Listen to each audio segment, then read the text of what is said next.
नमस्कार, मैं शालिनी और आप देख रहे हैं नेक्स्ट 9 न्यूज। नगीना सीट पर जीत हासिल करने के बाद चंद्रशेखर आजाद का जो आत्मविश्वास है वो काफी ज्यादा बढ़ गया है। यहाँ पर वो संसद में जाते हैं और संसद में जाकर दलितों की, पिछड़ों की आवाज बनते हुए दिखाई देते हैं।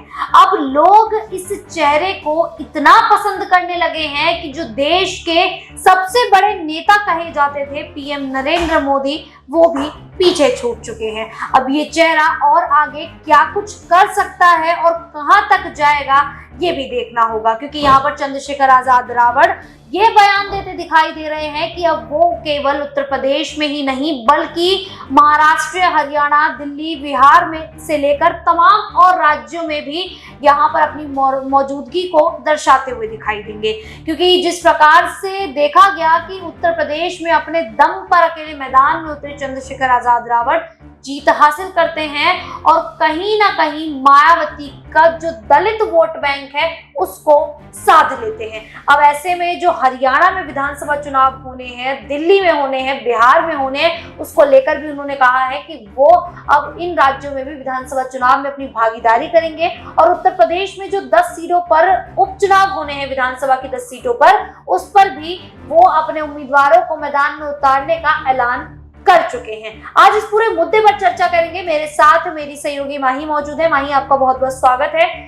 माही, जिस प्रकार से देखा गया कि चंद्रशेखर आजाद ने आजाद समाज पार्टी से यहाँ पर नगीना सीट पर जीत हासिल की, इसके बाद अब कहीं ना कहीं उनका जो आत्मविश्वास है वो काफी ज्यादा बढ़ चुका है। ऐसे में अब वो विधानसभा की जो 10 सीटों पर उत्तर प्रदेश में उपचुनाव होना है उसमें भाग लेने वाले हैं और साथ ही साथ उन्होंने ये भी कह दिया है कि वो दिल्ली में होने वाले विधानसभा चुनावों में भी अपनी हिस्सेदारी, या ये कह सकते हैं कि अपनी जो जिम्मेदारी है, भूमिका है, वो भी निभाते दिखाई देंगे। क्या ऐसे में चंद्रशेखर आजाद रावण या सीएम केजरीवाल के साथ, आम आदमी पार्टी के साथ गठबंधन करते हुए दिल्ली के मैदान में उतरेंगे? कि दिल्ली में विधानसभा की जब भी बात होती है तो सीएम केजरीवाल का नाम सबसे पहले आता है, लेकिन अभी दिल्ली में सीएम केजरीवाल की जो हालत है वो काफी ज्यादा खस्ता चल रही है। यहाँ पर सीएम केजरीवाल तिहाड़ जेल में है, राहत मिलने के चांसेस बहुत ही कम नजर आ रहे हैं। क्या इस हालात में भी चंद्रशेखर आजाद आम आदमी पार्टी के साथ गठबंधन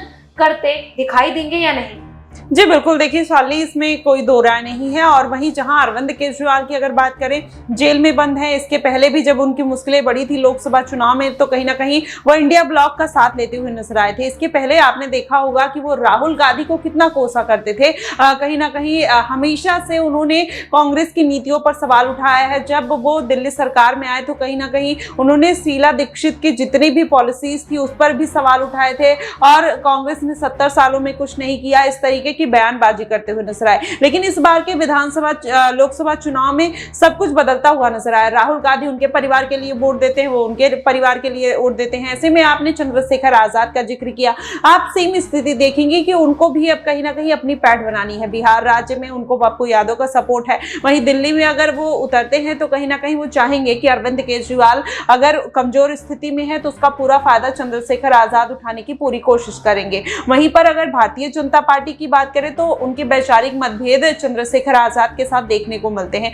खासकर जब से भारतीय जनता पार्टी ने संविधान चेंज करने की बात कही थी तब से कहीं ना कहीं जो आजाद है वो भारतीय जनता पार्टी के ऊपर लगातार हमलावर रहते हैं। ऐसे में ये जो समीकरण बनता हुआ नजर आ रहा है, आपने दिल्ली का जिक्र किया, वाकई में ये इसमें कोई दो राय नहीं है। अगर अरविंद केजरीवाल की रिहाई नहीं होती है तो उनकी एक मजबूरी बन जाएगा कि दिल्ली की सीटों पर ज्यादा से ज्यादा कब्जा किया जाए, वो किसी के भी माध्यम से। अगर उनको फिर से, हालांकि अभी उन्होंने कांग्रेस के साथ गठबंधन तोड़ दिया है, लेकिन अगर लगेगा कि हाँ उनको फिर से गठबंधन करना चाहिए तो जाहिर तौर पे वो आजाद अगर ऑप्शन में होते हैं तो वहां भी जा सकते हैं। अखिलेश यादव अगर आते हैं दिल्ली की सत्ता या फिर दिल्ली की तरफ तो हो सकता है कि उनके साथ भी गठबंधन हो सकता है। तो ऐसे में ये राजनीति है, कुछ भी कहा नहीं जा सकता। लेकिन चंद्रशेखर आजाद का, जैसा आपने बताया कि उनका बढ़ता हुआ वर्चस्व जो है अब वो सभी पार्टियों की जरूरत बनता हुआ नजर आएगा। अगर इस बार के उपचुनाव में चंद्रशेखर आजाद जिस तरीके से करहल सीट और बिजनौर सीट, ये कहीं ना कहीं एक निर्णायक चुनाव होगा और इसमें अगर चंद्रशेखर आजाद ये 2 सीटें निकाल लेते हैं तो कहीं ना कहीं उनकी जो साख है जाहिर तौर पर सभी पार्टियों में बढ़ती हुई नजर आएगी और कहीं ना कहीं वो बिहार, राजस्थान और मध्य प्रदेश और हरियाणा हर तरफ वो फैलते हुए नजर आएंगे और कहीं ना कहीं सभी पार्टियां, अरविंद केजरीवाल की बात नहीं है, वहां पर अगर देखा जाए तो अखिलेश यादव भी चाहेंगे, कांग्रेस भी चाहेगी और जो अलग अलग साउथ रीजन के जो पार्टियां हैं टीडीपी टाइप, वैसे हो सकता है कि वो भी उनके साथ जुड़ना चाहें। यहाँ पर बिल्कुल अब जिस प्रकार से चंद्रशेखर आजाद एक नया चेहरा बनकर उभरे हैं जनता के सामने, तो सभी पार्टियां चाहेंगी कि चंद्रशेखर आजाद उनके साथ जुड़ जाएं। लेकिन यहाँ उत्तर प्रदेश में अगर बात की जाए तो चंद्रशेखर आजाद रावण ये पूरी कोशिश करेंगे कि उत्तर प्रदेश में जो विधानसभा चुनाव होंगे 2027 में, क्या ऐसे में वो अपने आप को सीएम के चेहरे पर देखते हैं, क्योंकि यहाँ पर अखिलेश यादव की जो पार्टी है समाजवादी पार्टी, वो उत्तर प्रदेश में सबसे पहले नंबर पर आ चुकी है, यहाँ भारतीय जनता पार्टी दूसरे नंबर पर है। क्या ऐसे में यहाँ पर अगर सीएम चेहरों की बात की जाए तो बसपा में अब आकाश आनंद की एंट्री हो चुकी है, तो आकाश आनंद एक चेहरा हो गया, अखिलेश यादव की जो समाजवादी पार्टी है उसमें अखिलेश यादव खुद हो गए। वहीं अगर चंद्रशेखर आजाद रावण की बात की जाए तो यहाँ चंद्रशेखर आजाद रावण हो गए। भारतीय जनता पार्टी की ओर अगर नजर की जाए तो यहाँ पर सीएम योगी आदित्यनाथ पहले से ही सीएम की गद्दी पर विराजमान है। क्या ऐसे में भारतीय जनता पार्टी अपनी सीएम की गद्दी बचा भी पाएगी, या फिर 2027 में जो ये नया चेहरा उभरा है चंद्रशेखर आजाद, ये इस गद्दी पर अपना हाथ मार ले जाएंगे और अखिलेश यादव केवल ताकते रह जाएंगे? जी बिल्कुल, देखिए इसमें कोई दो राय नहीं है। साले अगर ये पूरा जो इस बार का उपचुनाव है, मैंने बताया कि कहीं ना कहीं ये निर्णायक भूमिका में हो सकता है। अगर आप देखेंगे कि विधानसभा चुनाव में चंद्रशेखर आजाद अपने इंटरव्यू में साफ तौर पे कहते हैं कि अगर इस बार वो अपनी सभी सीटों पर प्रत्याशी उतार दिए होते तो कहीं ना कहीं इंडिया गठबंधन की 15 से 17 सीटें कम आ सकती थी। ऐसे में उनको हमारा थैंक यू बोलना चाहिए, इस तरीके की बात वो कहते हुए नजर आते हैं। इसका मतलब जाहिर तौर पर साफ है कि चंद्रशेखर आजाद को इस बात का कॉन्फिडेंस है, युवा है, जनाधार उनके साथ है। ऐसे में वो उनको पता है बखूबी तरीके से कि कहीं ना कहीं अगर वो इस बार के चुनाव में या फिर विधानसभा चुनाव में उतरते हैं तो कम से कम 10 से 15 सीटों पर कहीं ना कहीं उनकी जीत पक्की मानी जा सकती है और यही रीजन है कि वो इतने कॉन्फिडेंस में दिखाई दे रहे हैं। अखिलेश यादव की रही बात तो जाहिर तौर पर इसका जो सबसे ज्यादा नुकसान होगा दलितों का अगर वोट बैंक इस बार अखिलेश यादव और कांग्रेस पार्टी को मिला है, लेकिन आजाद के आने से ये वोट बैंक में कहीं ना कहीं सेधमारी होगी, क्योंकि आजाद ने आपने देखा होगा कि केवल 2 सीटों पर, एक डुमरियागंज से उतरे थे और एक यहाँ पर नगीना सीट पे, हालांकि डुमरियागंज में उनको हार का सामना करना पड़ा लेकिन नगीना सीट से जीत जाते हैं। तो ऐसे में अगर 403 सीटों पर वो अपने प्रत्याशी उतारते हैं तो जाहिर तौर पर ऐसी 15 से 20 सीटें होंगी जिस पर उनको कहीं ना कहीं उसका लाभ देखने को मिल सकता है। अब ऐसे में अखिलेश यादव को नुकसान होगा। और रही भारतीय जनता पार्टी की, तो मुझे लगता है भारतीय जनता पार्टी इस बार की करारी हार के बाद अब अपनी रणनीति कहीं ना कहीं चेंज करने की कोशिश कर रही है। जैसे अभी आज एक खबर निकल कर आई कि योगी आदित्यनाथ अब मुस्लिम प्रत्याशियों को मौका देने वाले हैं। नहीं तो इस बार कहा जा रहा था कि जो बीजेपी पार्टी है कहीं ना कहीं मुस्लिम फ्री हो गई है।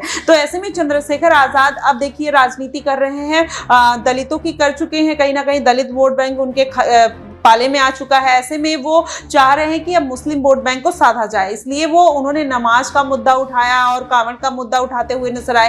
तो ऐसे में चंद्रशेखर आजाद कहीं ना कहीं बहुत सधी हुई राजनीति करने की कोशिश कर रहे हैं। जाहिर तौर पर इस बार के विधानसभा चुनाव में तो वो सीएम पद के दावेदार तो नहीं बनेंगे, लेकिन हाँ आने वाले 10 साल के बाद हो सकता है कि चंद्रशेखर आजाद मायावती को रिप्लेस करते हुए नजर आए और कहीं ना कहीं सीएम पद के दावेदार के रूप में पहले या दूसरे नंबर पर जरूर हो सकते हैं। माही, यहाँ पर देखिए, यहाँ पर चंद्रशेखर आजाद ने मीडिया से बातचीत करते दौरान एक बयान और दिया था। उन्होंने उनसे जब ये पूछा गया कि क्या आप अपने आप को पीएम के चेहरे पर देखते हैं, क्या पीएम की गद्दी आप हासिल करना चाहते हैं, तो उन्होंने बयान दिया था कि मुझे किसी गद्दी पर नहीं बैठना है, मुझे इस चीज का लालच नहीं है और मैं जनता के लिए मैं जनता के लिए काम करता हूँ, मैं एक कार्य करता हूँ और मैं जनता के लिए ही कार्य करता रहूंगा। इस तरीके से वो बयान देते दिखाई दिए थे। अब ऐसे में चंद्रशेखर आजाद रावण ये बयान दे देते हैं तो ये कहा जा सकता है कि चंद्रशेखर आजाद रावण को अगर मौका मिलता भी है सीएम बनने का तो वो शायद सीएम की गद्दी पर ना विराजमान हो। जी बिल्कुल, ऐसे में हो सकता है कि अभी चंद्रशेखर आजाद जब संसद गए तब भी उन्होंने बोला कि मैं एमपी एमएलए बनने के लिए चुनाव नहीं लड़ रहा हूं, मैं जनता की आवाज उठाना चाहता हूं, संसद में जाकर उनकी आवाज बनना चाहता हूं। और जाहिर तौर पर वही चंद्रशेखर आजाद करते हुए भी नजर आ रहे हैं। आपने देखा है छुआछूत का मुद्दा, जातीय जनगणना, आरक्षण, ये तमाम मुद्दे कहीं ना कहीं चंद्रशेखर आजाद उठाते हुए नजर आए। और जाहिर तौर पर हो सकता है कि उनको पद का लालच ना हो, जनता के लिए काम करते हुए नजर आए, तभी वो जनता के मर्म को छू पा रहे हैं और यही कारण है कि वो राजनीति में भी आगे बढ़ते हुए दिखाई दे रहे हैं। बिल्कुल, अब जिस प्रकार से चंद्रशेखर आजाद रावण कहीं ना कहीं दलितों की, पिछड़ों की, मुसलमानों की, गरीबों की आवाज बनते हुए दिखाई दे रहे हैं और जनता इन्हीं कारणों से चंद्रशेखर आजाद को पसंद कर रही है। क्या ऐसे में आने वाले उत्तर प्रदेश में जो विधानसभा चुनाव है, न केवल उत्तर प्रदेश में, दिल्ली, हरियाणा, बिहार समेत कई राज्यों में जहां विधानसभा चुनाव होने हैं, क्या ऐसे में चंद्रशेखर आजाद की जो आजाद समाज पार्टी है वो सत्ता में एक नई उभरती हुई पार्टी बनती दिखाई देगी?